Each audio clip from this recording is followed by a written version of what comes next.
नमस्कार, बुलेटिन में आपका स्वागत है। मैं हूं आपके साथ आशा सरमाल। चलिए शुरुआत करते हैं बुलेटिन की। कल बजट सत्र शुरू होने वाला है। आपको बताते चलें कि छत्तीसगढ़ विधानसभा का जो बजट सत्र है वो कल से शुरू हो जा रहा है और सत्र शुरू होने से पहले ही विपक्ष राज्य सरकार को सदन में घेरने के लिए पूरी तरह से तैयार बैठी है। नेता प्रतिपक्ष धर्मलाल कौशिक ने बताया कि पिछले विधानसभा सत्र में जितनी भी घटनाएं हुई उन सभी मुद्दों को लेकर राज्य सरकार को सदन में घेरा जाएगा।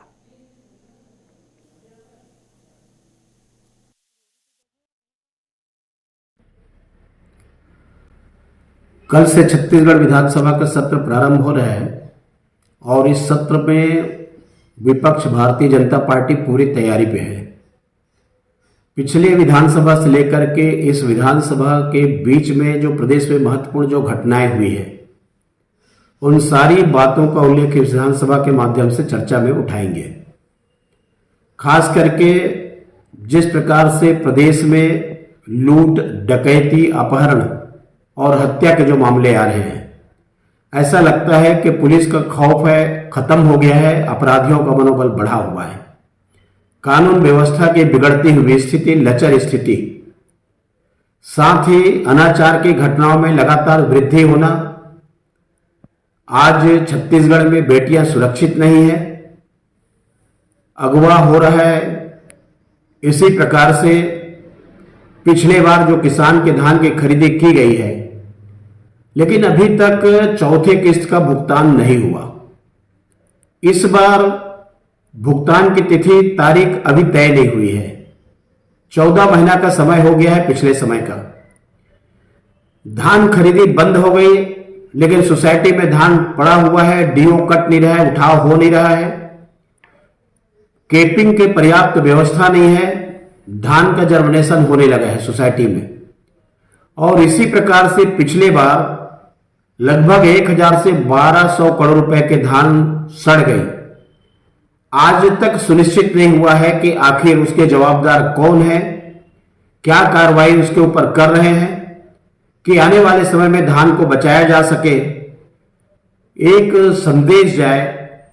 ये तमाम ऐसे मुद्दे हैं जिसको लेकर के विधानसभा में इस सत्र में अलग अलग चर्चा के माध्यम से उसमें उठाएंगे और जिससे विधानसभा में चर्चा हो सके, उसकी सार्थकता हो और जनता, छत्तीसगढ़ के जनता के हितों में जो बातें हैं उसको लेकर के आएंगे। प्रधानमंत्री आवास योजना की जो किस्त जारी होनी चाहिए अभी तक नहीं हुआ है, 15 वित्त आयोग की राशि की जारी नहीं हुआ है।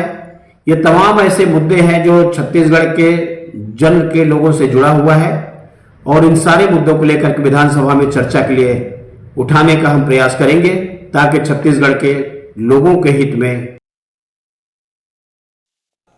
तो छत्तीसगढ़ विधानसभा के अध्यक्ष डॉक्टर चरणदास महंत ने आज प्रेस कॉन्फ्रेंस में जानकारी देते हुए बताया कि आगामी 1 मार्च को छत्तीसगढ़ का बजट पेश किया जाएगा और मुख्यमंत्री भूपेश बघेल इस बजट को पेश करेंगे। इसके बाद 2 और 3 मार्च को इस पर चर्चा होगी।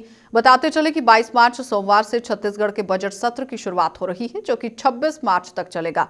पहले दिन सोमवार को राज्यपाल का अभिभाषण होगा और 2 और 3 मार्च को बजट सामान्य चर्चा होगी और उसके बाद बजट अनुदान मांगों पर चर्चा होगी।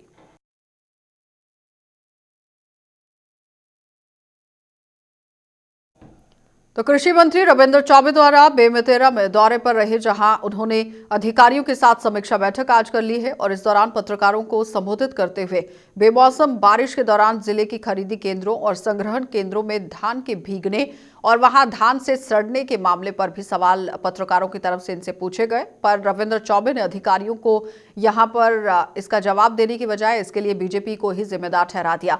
उनका कहना है कि सही समय में अगर केंद्र सरकार चावल गोदाम में रखने की बजाय बायो एथेनॉल बनाने की अनुमति देती तो धान एकत्रित नहीं होता और धान के परिवहन ना होने के कारण खरीदी और संग्रह केंद्रों में धान के सड़ने के लिए बीजेपी यहां पर जिम्मेदार है। कहने का तात्पर्य यह है कि पूरी तरह से वो सवालों से बचते हुए नजर आए हैं और सरकार को घेरते हुए नजर आए।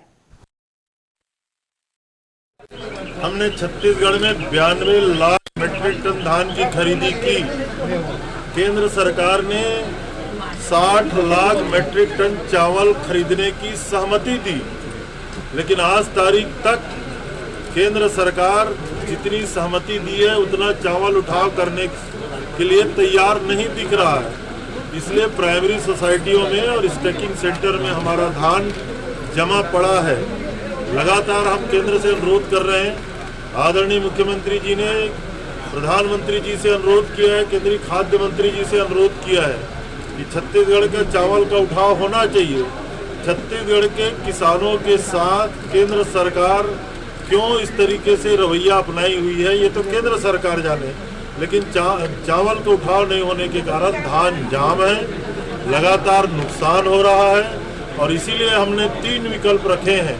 या तो एफसीआई हमारा चावल खरीदे नंबर 1 छत्तीसगढ़ को, या तो उसके बायोएथेनॉल बनाने की अनुमति दे नंबर 2, और दोनों काम नहीं होगा हम खुले बाजार में किसानों के जो धान 2500 रुपया क्विंटल में हमने खरीदा है उसको हमको बेचने पे मजबूर होना पड़ रहा है। इसलिए धान जो जाम है जिसकी शिकायत आप लोग कर रहे हैं, ये केवल बेमेतरा की समस्या नहीं, पूरे प्रदेश में जाम है। सर धान जाम संसदीय सचिव और कांग्रेस के राष्ट्रीय महासचिव विकास उपाध्याय ने एक प्रेस कॉन्फ्रेंस कर केंद्र सरकार पर निशाना साधा। संसदीय सचिव विकास उपाध्याय ने केंद्र सरकार के खिलाफ बढ़ती महंगाई और किसान आंदोलन के मुद्दे को लेकर निशाना साधा। क्या कुछ उनका कहना था, चलिए देख लीजिए। जनता पार्टी की सरकार थी, यही भारतीय जनता पार्टी थी जब केंद्र में यूपीए की सरकार थी, तो सिर्फ पूरे देश में घूम घूम के यही बात की गई कि कांग्रेस आई, महंगाई लाई, और उस पर उन लोगों ने चुनाव जीता। जनता ने विश्वास किया महंगाई की स्थिति होगी, इसलिए जनता ने विश्वास किया और उनको वोट दिया। वोट देने की स्थिति ये हो गई कि 7 साल हो गए, 1 रुपए की महंगाई कम नहीं हुई और महंगाई सड़ चढ़कर बोल रही है, आसमान को महंगाई छू रही है। चाहे आप खाने के तेल की बात करें, आलू प्याज की बात करें, राशन की बात करें, आप पेट्रोल डीजल गैस की बात करें, आज हर चीज में महंगाई सड़ चढ़कर बोल रही है। किसान आंदोलन को लेकर मोदी सरकार के ईगो से पूरे देश को हो रहा है नुकसान। जब ये 3 फायदा मिलेगा, लेकिन कहीं भी किसी ने इस बात को माना नहीं। अपने ईगो को ध्यान में रखते हुए नरेंद्र मोदी जी ने ये लोकसभा में दोनों सदनों में ये काले कानून का प्रस्ताव भी पास हुआ, और आज 100 दिन से भी ज्यादा हो गया किसान आंदोलन पर सिंधु बॉर्डर पर बैठे हैं। उनके परिवार के लोगों की मृत्यु भी हुई है और आंदोलन वो लगातार कर रहे हैं। लेकिन सिर्फ मोदी सरकार क्योंकि अपनी हिटलरशाही करना चाहते हैं और जो ईगो आज उनका हट हो रहा है, उसके कारण ये तमाम स्थिति आज देश जिस स्थिति में पहुंच रहा है, देश का जो नुकसान हो रहा है वो आप कहीं किसी से छुपा नहीं है। आज जब 63 रुपया कच्चे तेल का दाम हो गया, उससे आधा तो कच्चे पेट्रोल डीजल का दाम 30 रुपया, 35 रुपया, 40 रुपया होना चाहिए, लेकिन 100 रुपया तक दाम बढ़ रहा है। तो ये पैसा जो बीच का पैसा है, ये आखिर जा कहां रहा है, ये आखिर किसके पास में जा रहा है? 2013 तक पेट्रोल पर केंद्र और राज्यों के टैक्स मिलाकर करीब 44% तक होता है। अब यह टैक्स 100 से 110% तक कर दिया गया है। तो आखिर ये सीधी सीधी मार जनता के जेब में डाका डालने का काम भारतीय जनता पार्टी कर रही है। चीन से भारत के संबंध अच्छे नहीं है। आज देश को सिर्फ राहुल गांधी की जरूरत है और इस देश को नई दिशा दे सकते हैं, क्योंकि बार बार राहुल गांधी जी इस बात को कह रहे हैं, जब कोरोना बीमारी 7 समुंदर पार विदेश से आ रही थी तो इंटरनेशनल फ्लाइटों को रोकने की बात राहुल गांधी जी ने सबसे पहले की थी, लेकिन वो उस समय उस बात को सीरियस नहीं लिया और 2 लाख से ज्यादा लोगों की मृत्यु पूरे देश के अंदर में आज कोरोना से हो गई। और जिस प्रकार से कोरोना महामारी पूरे देश में और हिंदुस्तान में ज्यादा असर दिखा रही है, उसका रीजन सिर्फ भारतीय जनता पार्टी की अपनी हठधर्मी है। भारतीय जनता पार्टी के नेता क्योंकि अभी राज्यों में और देश में उनकी सरकार है, इस वजह से वो लोग इस प्रकार की बातों को अंजाम भी दे रहे हैं। तो प्रदेश के खाद्य मंत्री और सीतापुर से विधायक अमरजीत भगत के पुत्र आशीष भगत के ऊपर जमीन खरीदी गड़बड़ी मामले लगने के आरोप लगते हुए नजर आ रहे हैं और आरोपों में वो घिरते हुए नजर आ रहे हैं। वहीं पूरे मामले को लेकर बीजेपी ने यहां पर जांच के लिए 6 सदस्यीय टीम का गठन कर दिया है। क्या ये पूरा मामला है, इस पर जरा रिपोर्ट देख लीजिए। कैबिनेट मंत्री अमरजीत भगत के बेटे पर पिछड़ी जनजाति पहाड़ी कौरवा यानी राष्ट्रपति के दत्तक पुत्र की जमीन को गलत तरीके से खरीदने के आरोप लगे हैं। दरअसल विवाद जशपुर के एक जमीन को खरीदने से जुड़ा है। भाजपा ने आरोप लगाया कि मंत्री भगत सिंह ने पूरी तरह से घोटाले में अपना योगदान दिया है। भगत ने पुत्र के नाम से पहाड़ी कौरवा परिवार की भूमि यहां अपने नाम करा ली है और इस प्रकरण में पहाड़ी कौरवा परिवार के साथ धोखा हुआ। इस मामले पर अमरजीत भगत ने अपनी सफाई पेश करते हुए कहा कि खरीदारी नियमों के तहत हुई थी और मैं किसी विवाद में नहीं पड़ना चाहता और मेरा राजनीतिक जीवन साफ सुथरा है। विपक्षी बेवजह राजनीति कर रहे हैं। मैं उसका पिता हूं। ये अलग बात है कि मैं राजनीति में मंत्री पद पे हूं तो लोग उसको मुद्दा बना रहे हैं। आज स्थिति ये है कि जिसको आवश्यकता रहता है वो बेचता है, जिसको जरूरत रहता है वो खरीदता है। अब उसमें नियम और प्रक्रिया का पालन हुआ है कि नहीं?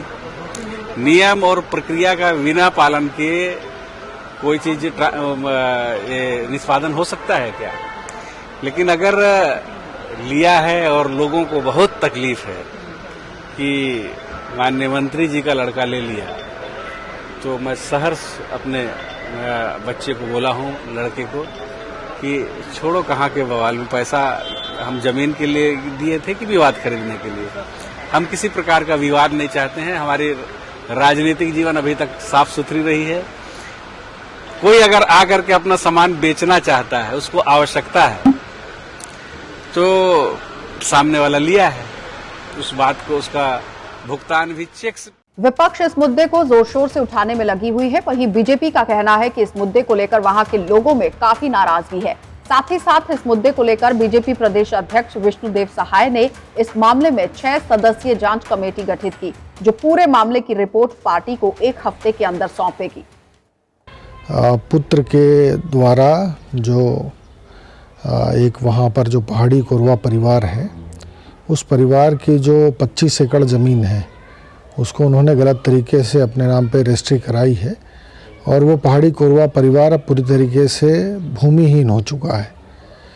और प्रभारी मंत्री होने के नाते वहाँ पर जो उनको जिम्मेदारी थी उसका निर्वहन नहीं करते हुए वहाँ के लोगों का शोषण करने का काम सरकार के मंत्री द्वारा किया जा रहा है और उनके संरक्षण में इस प्रकार के काम के खिलाफ वहाँ पर व्यापक जनाक्रोश है।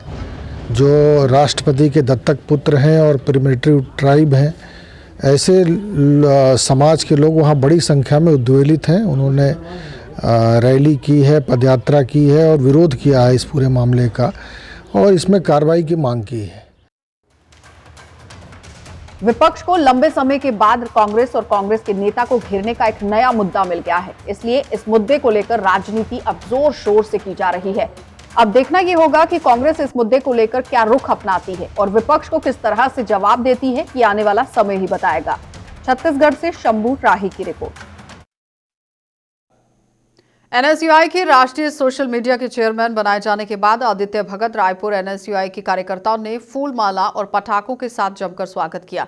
एनएसयूआई के राष्ट्रीय सोशल मीडिया चेयरमैन बनने के बाद पहली बार राजीव भवन में प्रेस कॉन्फ्रेंस को संबोधित किया गया और आदित्य ने कहा कि आज देश में बड़ा मुद्दा यहां पर केंद्र सरकार लोगों की आवाज दबाने का काम कर रही है। ये सबसे बड़ी बात है। किसानों को खालिस्तानी बताया जा रहा है, सामाजिक कार्यकर्ताओं को देशद्रोही बताया जा रहा है और हमारा प्रयास सच्चाई को सोशल मीडिया के माध्यम से जनता तक लाना है। कार्यकर्ताओं को सही और सही बोलने की बात यहां पर सिखानी होगी। साथियों का बहुत बहुत धन्यवाद, आप यहाँ पे आए। और आज जो सबसे प्रमुख मुद्दा पूरे देश में है कि आवाज़ दबाई जा रही है, हर उस आवाज़ को दबा दिया जाता है जो सरकार के खिलाफ उठती है। चाहे वो छात्रों का मुद्दा हो, चाहे वो किसान का मुद्दा हो, चाहे वो महंगाई का मुद्दा हो, ऐसे कोई मुद्दे नहीं हैं जिसको दबाया नहीं जा रहा है। तो ऐसी स्थिति में कांग्रेस पार्टी के जो राष्ट्रीय नेतृत्व है उनका ये मानना है कि इसे बहुत ही अच्छे तरीके से लोगों तक पहुंचाना है, इस बात को इकट्ठा करना है, क्योंकि अलग अलग जो सेक्टर है उनको टुकड़े टुकड़े में बांध करके ये अलग अलग नाम दे देते हैं। जब स्टूडेंट्स इनका विरोध करते हैं तब उन्हें टुकड़े टुकड़े कहते हैं, जब किसान करते हैं तब उसे खालिस्तानी कह देते हैं, और जिनको नौकरी से निकाल रहे हैं उन बेचारों को तो इतना डंडा मारते हैं कि उनकी बात तक नहीं पहुंच पाती है। तो ऐसी स्थिति में हम ये बात अस्वीकार कर सकते हैं कि जो पहले टेलीविज़न के माध्यम से हम अपनी बात पहुंचाते थे, न्यूज़पेपर के माध्यम से पहुंचाते थे, आज वो सारे सेक्टर भी सोशल मीडिया में आ चुके हैं। सोशल मीडिया के माध्यम से आज हम गांव में भी पहुंच सकते हैं। शहर में तो हम बहुत अच्छे से हैं ही, लेकिन हम ग्रामीण के उस स्तर तक पहुंच सकते हैं जहां पे कई सारी सुविधाएं नहीं पहुंच पाती हैं। तो आज लगभग सभी व्यक्ति के पास स्मार्टफोन है और उस स्मार्टफोन के माध्यम से हम उनकी चलिए बुलेटिन में फिलहाल इतना ही, इजाजत दीजिए, नमस्कार।